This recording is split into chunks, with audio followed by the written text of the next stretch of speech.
இப்போ டிவிக்கில் இருக்கக்கூடிய சிக்கல் என்னன்னு பார்த்தோம்னா, இன்னைக்கு அவங்க நினைச்சாங்கன்னா காளியம்மாளை ஈஸியா உள்ள கொண்டு வரலாம்.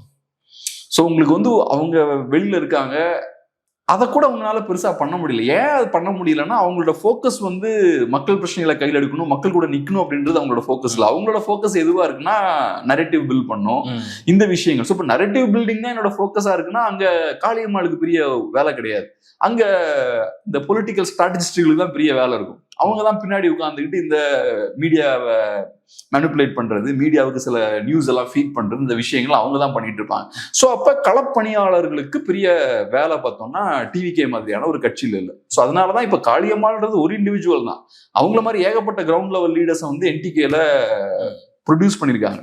ஸோ நீங்க சொன்னீங்க இல்லையா, என்டிகேல எப்படி அது சாத்தியமா இருக்கு. ஸோ இதுதான் காரணம்.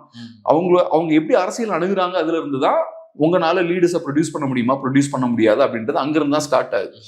ஸோ அந்த வகையில டெஃபினட்டா காளியம்மாள் அவர்களுக்கு இன்னைக்கு தமிழ்நாட்டில் இருக்கக்கூடிய வேற எந்த கட்சியும் என்டிகே கொடுத்த ஆப்பர்ச்சுனிட்டியை கொடுத்துருக்க முடியாது. வேற எந்த கட்சியிலும் இந்த அளவு வளர்ந்துருக்க முடியாது.